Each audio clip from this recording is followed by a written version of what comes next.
네, 반갑습니다. 네, 여러분과 함께 하나님의 말씀을 함께 읽고 나눌 수 있게 되어서 참 감사합니다. 특별히 교회 공동체를 세워 나가는 첫 해에 여러분들과 함께 에베소서 말씀을 읽어 나가는 게 참 좋습니다. 생각보다 쉽지 않으시죠? 네, 그래도 우리 꾸준히 읽어 나가면서 하나님의 에베소서를 통해 우리 공동체와 또한 여러분 한 사람 한 사람에게 말씀하시는 바를 깊이 깨달으시는 그런 은혜가 있으시기를 바랍니다. 오늘은 2장으로 넘어왔습니다. 이제 서론이 끝나고 본격적인 이제 내용으로 이제 들어가는데요. 오늘 우리가 2장 1절부터 10절까지 읽었습니다. 오늘 우리가 읽은 본문의 내용을 한 단어로 함축하자면 뭐일 것 같으세요? 참고로 이렇게 여기 설교 제목이 떡하니 이렇게 띄어져 있지만 이걸로는 유추하기 좀 어려우실 거라는 말씀을 미리 드립니다. 오늘 우리가 읽은 본문을 관통하는 단어가 있고 또 이제 이 단어는 바울을 이해하는 데 있어서 대단히 중요한 개념이기도 합니다. 뭐냐면 은혜입니다. 은혜. 일단 문자 그대로 나온 것은 여러분 오늘 성경 구절을 여러분 제가 계속해서 보여드리면 너무 휙휙 지나갈 것 같아서 오늘은 이제 좀 키워드만 띄워드릴 테니까요. 여러분들이 이제 그 주보를 보시고 여러분이 한번 체크하시면서 이렇게 보시면서 따라오시면 되겠어요.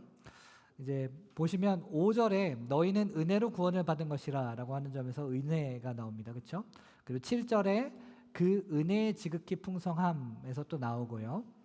그리고 8절에 너희는 그 은혜에 의하여 믿음으로 말미암아 구원을 받았으니에서 나와요. 근데 이렇게 워딩으로 정확하게 나오는 것뿐만 아니라 이 내용을 전체를 다 뜯어보면 바울은 지금 은혜에 대한 이야기를 하고 있구나 하는 생각이 드실 겁니다. 우리 1절에서부터 그는 허물과 죄로 죽었던 너희를 살리셨도다 라고 하는 점도 그렇고요. 그 8절 9절 이것은 너희에게서 난 것이 아니요 하나님의 선물이라 행위에서 난 것이 아니니 이는 누구든지 자랑치 못하게 함이라. 은혜라고 하는 말이 기본적으로 선물이라고 하는 의미를 내포하고 있잖아요. 내가 받을 만한 자격이 있어서 받는 것은 보상 내지는 대가라고 할 수 있겠고요.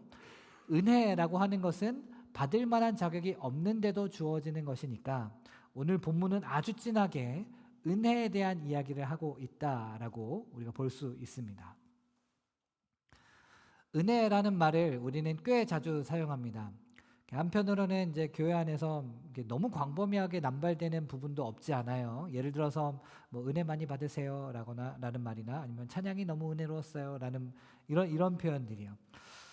그렇지만 뭐 또 은혜라는 말만큼 그 맥락과 의미를 채워주는 적당한 말이 없는 것도 사실입니다. 그래서 저도 아주 즐겨서 남발하고 있습니다. 그런데 한편으로 이제 교회 안에서 이렇게 남발되다시피 애용되는 이 용어가 우리의 삶에서도 정말로 그렇게 애용되는가를 생각해 보면 좀 애매한 부분이 있습니다. 여러분, 여러분에게는 정말로 은혜가 여러분들에게 정말로 필요하다라고 느끼십니까? 진짜로요? 여러분이 진짜 필요한 게 은혜가 맞나요? 제가 여러분들을 우습게 보고 묻는 건 아니고요. 사실 오늘날의 우리의 삶을 생각해 보면 개개인마다 가지고 있는 문제들이 있기는 하지만 좀 냉정하게 말해보자면 우리에게 절실하게 필요한 건 은혜라기보다는 그 문제들을 해결해 나가는 해결책이라든가 그 문제를 해결해 나가는 도구들이지 않나요? 우리에게 정말 필요한 게 은혜라면 아마 그 은혜라고 하는 말은 우리에게 해결책을 선물로 주시는 은혜 정도로 우리가 새길 수 있지. 그는 허물과 죄로 죽었던 너희를 살리셨도다라고 하는 이 은혜는 고맙죠. 고마운데 그러나 우리의 삶의 현실적인 문제와는 좀 부차적인 게 아닌가 하는 거죠. 이제 뭐 현대 사회에서 사람을 더 많이 구원하는 것은 복음이 아니라 병원과 과학이다라고 하는 말이 나온 지도 100년이 이미 지났습니다. 과거에는 질병이나 가난이나 여러 가지 임박한 재앙에 대한 이제 하나님의 신적 개입을 요청하는 것으로서의 은혜를 구했지만 이제 세계는 성인이 되었어요. 그렇죠? 그러면서 하나님만 붙들고 있어 봐야 해결될 일이 아니라는 것을 경험했습니다. 그보다는 병원과 과학이 자신을 돌봐주고 또 뭐 여러분 이 표현 잘 아시죠? 돈이 최고는 아니지만 돈만한 게 없다. 이거 잘 아시죠? 돈은 꽤 많은 문제를 해결해 주기도 합니다. 그렇다 보니 하나님의 은혜라는 것은 하나님의 은혜라는 것이 그렇게 절실하게 필요하다라고 생각하지는 않게 되는 것 같습니다. 물론 하나님이 이런저런 궁지에 빠진 자신을 도와주실 수 있는 분이라는 것을 우리가 믿기도 하지만, 그래서 때때로 도움을 구하기도 하고 또 도움을 받기도 하지만, 기본적으로 사람들은 하나님 없이도 잘 해나갈 수 있다라고 생각하는 것 같습니다. 그러니 하나님이 해주셔야 하는 것은 임박한 재앙에서 근본적으로 구해주신다라고 하는 것보다는 뭐 일상생활에 좀 영적인 측면을 좀 향상시켜주는 정도? 뭐 그렇게 해주시면야 뭐 좋겠죠. 좋긴 하겠지만 꼭 그렇지 않더라도 뭐 그럭저럭 살아갈 수는 있겠지. 먹고 사는데 큰 문제는 없겠지. 이러한 마음들이 오늘날을 살아가는 많은 그리스도인들의 모습이자 또한 우리의 자화상이지 않나 싶습니다. 은혜 좋지요. 그런데 굳이 뭐 지금도 뭐 살아갈 수는 있는데 하는 겁니다. 그러나 이러한 우리의 상황과는 달리 바울의 복음은 온통 은혜에 대한 이야기뿐입니다. 바울이 이야기하는 은혜는 간단합니다. 죽은 사람에게 생명을 준다 하는 겁니다. 1절에서처럼 그는 허물과 죄로 죽었던 너희를 살리셨도다. 죽은 사람에게 생명을 준다 하는 것입니다. 여기서 말하는 죽음이라고 하는 것은 육체적인 죽음을 말하는 게 아니겠지요. 영적인 죽음을 말하는 겁니다. 영적인 죽음이라는 게 뭘까요? 어떤 사람이 영적으로 죽어 있다라고 할 때, 혹은 영적으로 죽어간다라고 할 때 우리는 그것을 어떻게 이해할 수 있을까요? 뭐 여러 가지 표현들이 가능하겠지만 종합적으로 말하자면 영적인 죽음이라고 하는 것은 하나님과 분리된 것이라고 이해할 수 있겠습니다. 영적으로 죽어 있다라고 하는 것은 하나님과 분리되어 있다라고 하는 뜻입니다. 그러한 영적인 죽음의 상태에 대해서 바울은 2절과 3절에서 좀 더 부연해서 묘사해 주고 있습니다. 2절에 보시면 그때 너희는 그 가운데서 행하여 라고 되어 있는, 여기서 그 가운데서 라고 하는 것은 1절에 나온 허물과 죄를 말하는 거겠죠. 그러니까 허물과 죄 가운데서 행했다라고 하는 이야기겠죠. 허물이라고 하는 단어는 이제 원어로 이제 파라프토아라고 하는데요. 이게 길에서 벗어났다, 선을 넘었다라고 하는 뜻이라고 해요. 그리고 죄라고 하는 단어는 하마르티아라고 하는데 이건 관역에서 벗어났다. 둘 다 이제 벗어났다라고 하는 의미가 있다는 거잖아요. 그러니까 허물과 죄 가운데서 행했다라고 하는 말은 길을 잘못 들었다라고 하는 뜻으로 우리가 이해해 볼 수 있겠습니다. 내비가 가르쳐주는 길에서 벗어나서 가고 있다라고 하는 뜻이요. 근데 그래놓고도 자기가 잘못 가고 있는 줄도 모르고 계속 가고 있다. 오히려 자기가 가는 길이 맞는 길이라면서 화를 낸다. 보통 우리는 이런 사람들 뭐라고 부르냐면 길치라고 부르죠. 네. 허물과 죄 가운데서 행했다라고 하는 말이 꼭 이제 여기서 사고치고 저기서 사고치고 막 이렇게 나쁜 죄를 막 짓고 꼭 굳이 그러지 않아도 허물과 죄 가운데서 행하고 있는 것일 수도 있다라고 하는 겁니다. 오히려 순적한 고속도로를 달리는 것 같아도 사실 그 길이 잘못된 길일 수도 있다는 겁니다. 그리고 이 세상 풍조를 따랐다라고 해요. 이 세상 풍조를 따랐다. 이건 단순히 유행 타는 정도를 말하는 건 아니겠죠. 이 세상 풍조를 따랐다라고 하는 것은 이 세상의 세태에 나를 끼워 맞추는 것을 말합니다. 물론 우리가 좀 세상에 좀 끼워 맞춰질 수 있죠. 세상이 요구하는 스펙을 또 맞추고 또 사회생활에 적합한 방식으로 우리의 고집과 성질을 죽이기도 하고요. 그런데 문제는 선을 넘었을 때입니다. 소위 말하는 갓생, 여러분 갓생이 뭔지 혹시 아세요? 네. 완벽한 삶, 이렇게 꿈에 그리는 엄친아의 우리 수준의 저기로 하면 엄친아의 삶을 사는 사람들.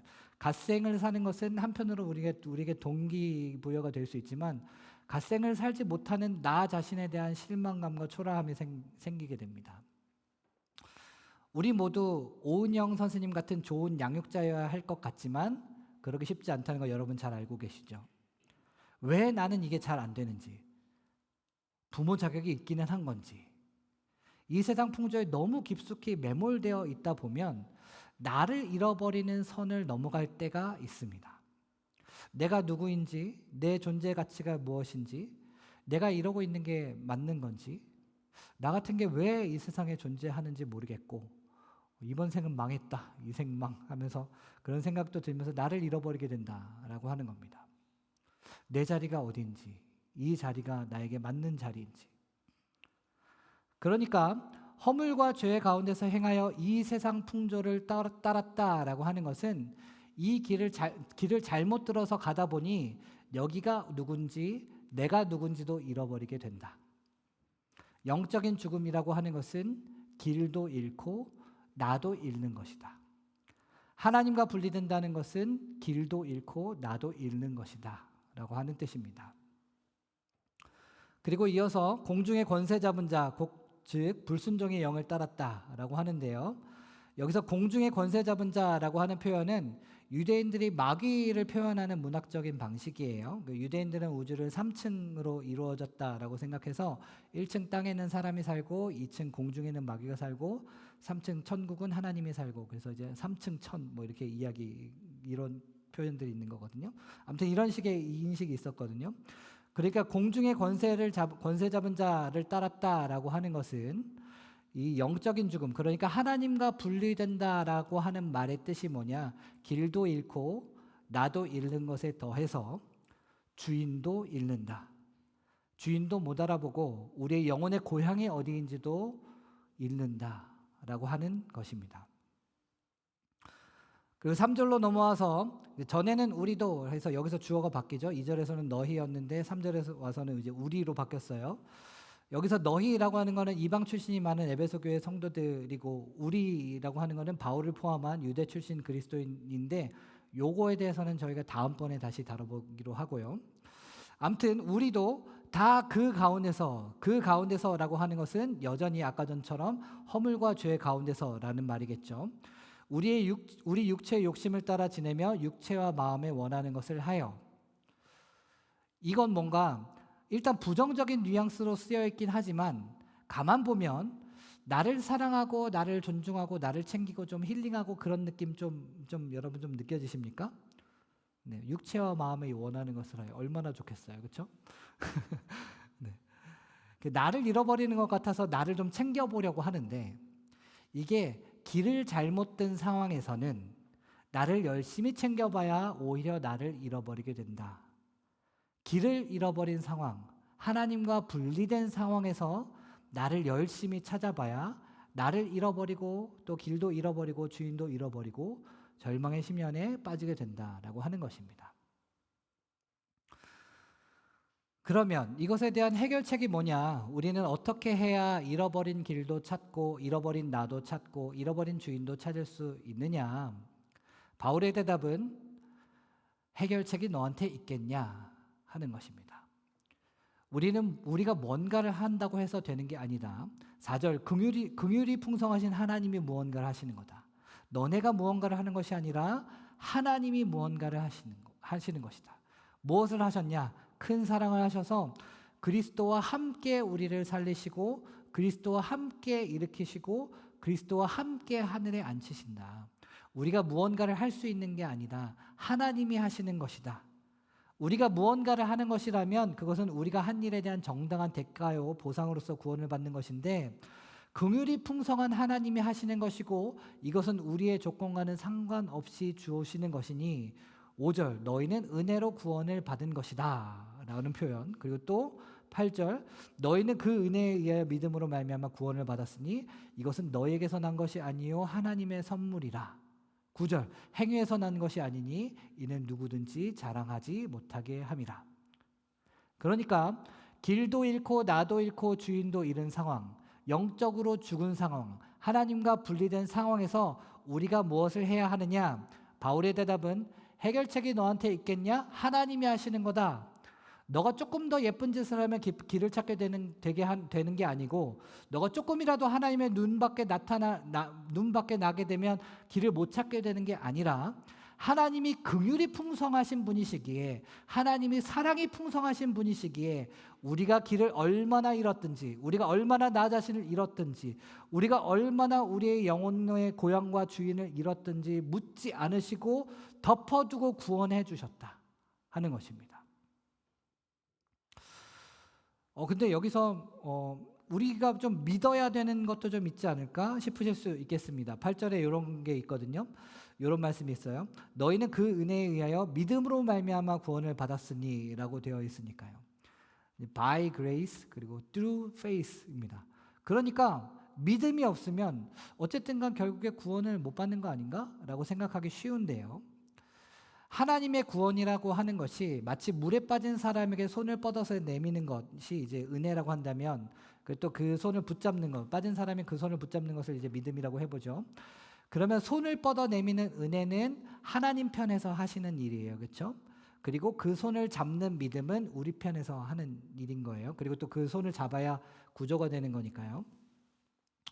우리는 어쨌든 믿음이라고 하는 행위를 해야 되는 거 아니냐? 뻗었지만 우리가 손 잡아야 우리가 구원받는 거 아니냐라고 우리가 자주 헷갈려 합니다.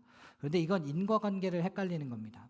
하나님이 물에 빠진 사람을 보고 얘는 내 손을 잡겠는데 하고 손을 뻗으시거나, 아니면 얘는 내 손을 안 잡겠는데 하면서 손을 안 내미시는 게 아니라는 겁니다. 우리의 믿음 여부와는 상관없이 이미 여러분들에게 우리에게 손을 내밀고 계시다. 얘가 잡을지 안 잡을지 모르지만 그럼에도 불구하고 여전히 손을 내밀고 계시다. 무조건으로 손을 내밀고 계시다라고 하는 겁니다. 우리의 믿음은 하나님이 우리를 받아주실 만한 존재가 되도록 인간 자신이 행하는 무엇이 아니고, 우리의 조건과는 상관없는 무조건으로서 사랑하시는 그 하나님의 은혜, 그것으로서 우리는 구원을 받는다. 이것을 히브리어로 헤세드라고 하는 겁니다. 바울이 말하는 은혜는 죽은 사람에게 생명을 준다라고 했습니다. 바로 이러한 하나님의 구원하심이 생명을 준다라고 하는 겁니다. 죽은 사람, 영적으로 죽은 사람에게 생명을 스스로 좀 잘 가져봐라, 너가 좀 잘 좀 해봐라 라고 하는 것이 아니라 하나님이 생명을 준다. 이것이 바로 바울이 이야기하는 은혜입니다.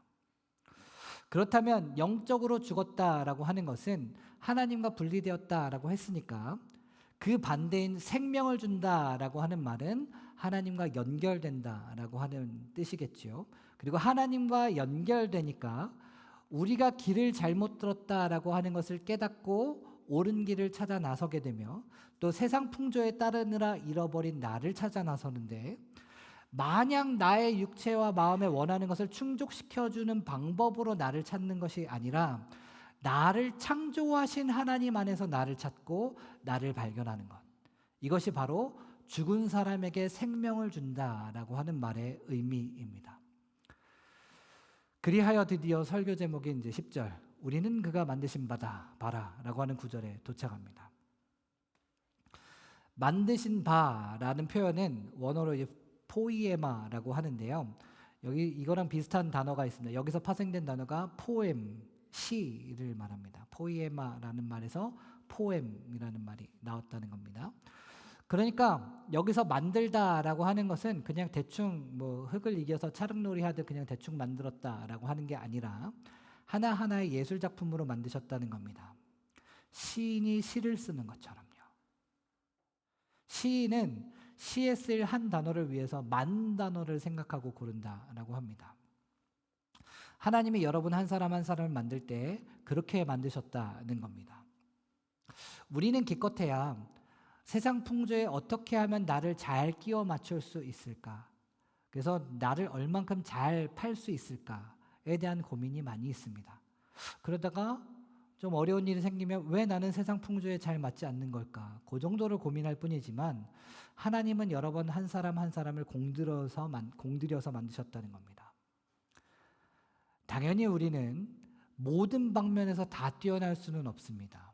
아마 하나님도 그렇게 생각하실 겁니다. 나는 그렇게 너희를 모든 방면에서 뛰어나게 만든 적이 없는데 하고요. 그러나 우리의 허물과 죄로 인해 길을 잘못 들어서 세상 풍조에 휘둘리다 보면 모든 방면에서 뛰어나야 할 것 같은 압박감, 그리하여서 모든 방면에서 뛰어나지 못한 데에 대한 죄책감과 자괴감으로 나 자신을 잃어버리곤 합니다. 다른 사람들은 다 괜찮은 것 같은데 왜 난 왜 이렇지? 이게 맞나? 다른 사람들은 다 잘 사는 것 같은데 나는 왜 그러지를 못하지? 나의 쓸모없음과 무력함으로 인해 나를 잃어버리다가 어쩌다 한번 사람들로부터 약간의 인정을 받기라도 하면 길을 잘못 든 것은 생각도 못하고 길을 잃은 것은 생각도 못하고 인정받았으니 이게 맞는 길이라며 화를 내며 고집을 부립니다. 전형적인 길치의 모습입니다. 하나님이 여러분을 공들여서 만드셨다라고 하는 것은 모든 방면에 뛰어나게 만드셨다라고 하는 뜻이 아닙니다. 이 시에는 이 단어가 붙어야 좋을 것 같고 저 시에는 저 단어가 붙을 것 같다라고 고민하는 이 시인의 고민처럼 하나님은 우리를 서로 다르게 지으셨습니다. 때때로 우리는 내가 왜 이 모양인가 싶을 때도 있습니다. 그런데 우리는 그가 만드신 바라라고 하는 이 말씀을 이 시에 어떤 단어가 가장 알맞을까 공들이시면서 시를 쓰듯이 우리를 만드셨다라고 하는 이 말씀은 하나님이 우리를 그 모양대로 만드신 이유가 있다. 그리고 그것은 집안에 있는 여러 종류의 그릇이 각기 다른 쓰임새에 따라 다른 모양을 가지고 있는 것처럼 우리도 그렇게 다르게 만들어졌다라고 하는 것입니다.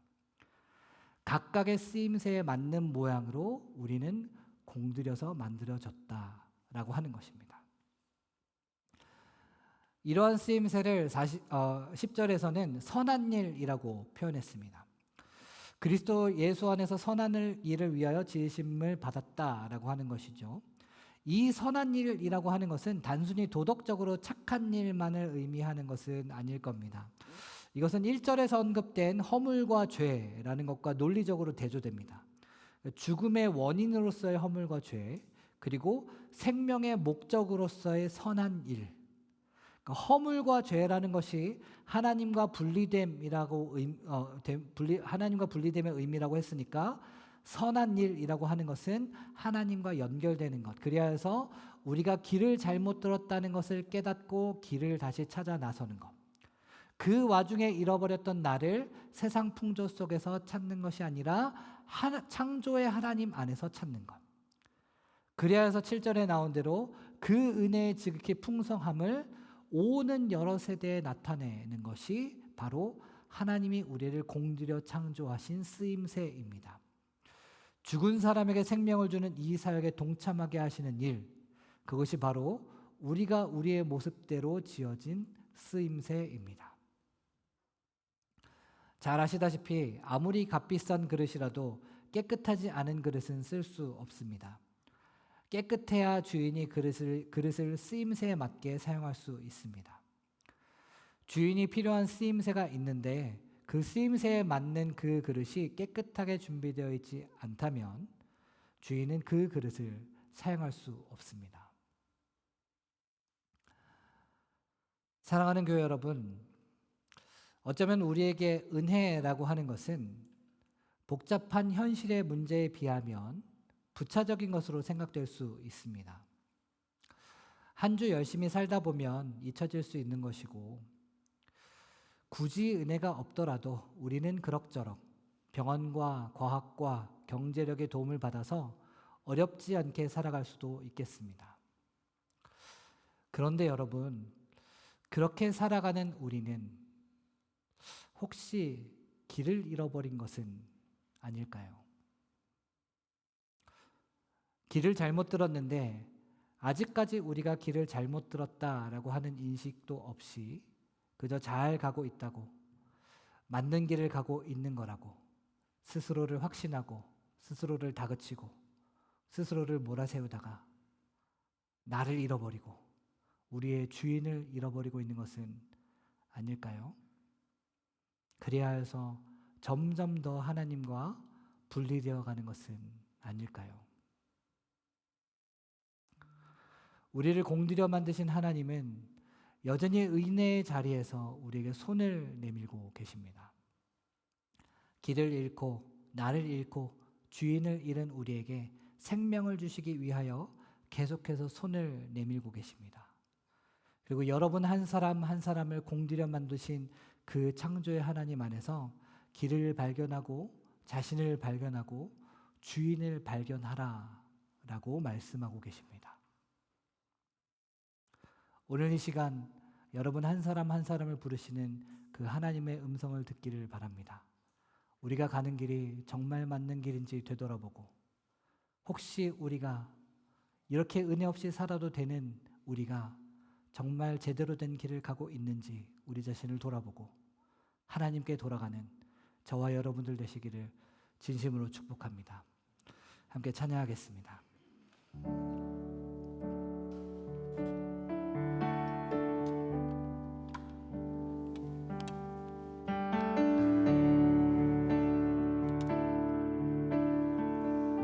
나의 사랑, 나의 사랑, 너는 어여쁘고 참 귀하다. 어느 보석보다 귀하다. 내가 사랑스럽지 않을 때 너를 온전히 사랑하고 너와 함께하려 내가 왔노라. 주의 사랑, 주의 사랑,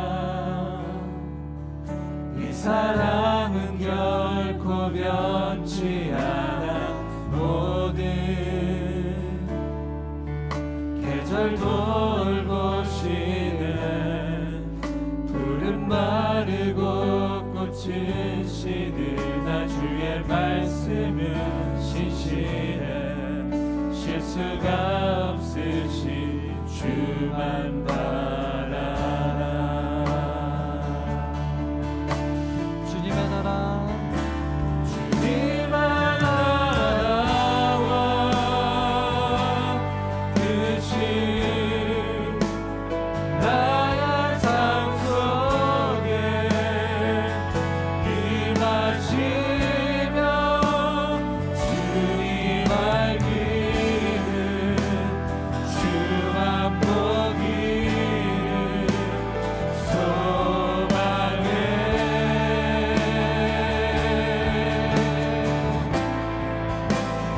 웃긴 살아갈 힘과 두려움 없는 믿음 주신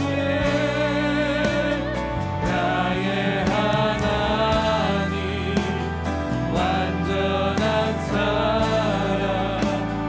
찬양해. 주의 사랑, 주의 이 사랑, 사랑은 결코 변치 않아. 이 사랑은 결코 변치 않아. 모든 계절 돌보시네. 푸른 마르고 꽃은 시드나. 주의 말씀은 신실해 실수가 없으신 주만 바라. 주님의 나라와 뜻이 주님의 나라와 뜻이 나의 삶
사랑하는 여러분, 하루하루 버텨내시는 게 쉽지 않으시죠?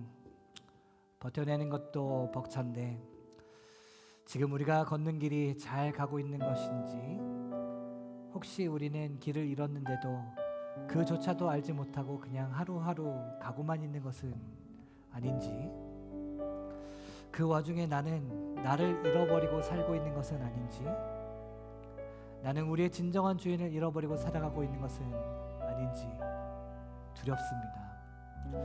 사랑하는 여러분, 그럴 때 우리는 오늘 바울의 입을 통하여 말씀하시는 하나님의 말씀을 경청하셔야 합니다. 우리는 그가 만드신 바라, 우리는 그가 만드신 바라. 우리를 공들여 만드시고 그 쓰임새에 따라 창조하신 그 하나님이 이 시간 여러분 한 사람 한 사람을 부르십니다. 내 안에서 네가 걸어야 할 길을 찾아라. 내 안에서 너 자신을 찾아라. 내 안에서 너의 진정한 주인을 찾아라. 따뜻한 손을 여러분들에게 뻗어 내미시면서 여러분들을 부르고 계십니다. 세상 풍조에 자기 자신을 끼워 맞추느라 자신을 잃어버린 분들 계십니까? 길을 잃어버린 것 같은 분들 계십니까? 긍휼에 풍성하신 하나님, 사랑이 풍성하신 하나님께 여러분 나아가셔야 합니다. 이 시간 함께 기도했으면 좋겠습니다. 하나님, 우리는 하나님 당신이 만드신 바입니다. 우리를 만드신 하나님께 나아갑니다. 길을 잃고 나를 잃고 주인을 잃은 채로 나아갑니다. 하나님, 우리에게 생명을 주시는 그 하나님의 은혜 안에 섭니다. 하나님, 우리와 함께하여 주시옵소서. 하나님, 우리를 인도하여 주시옵소서. 이 시간 함께 기도하면서 나아가겠습니다. 기도하겠습니다. 아버지 하나님, 주의 단수를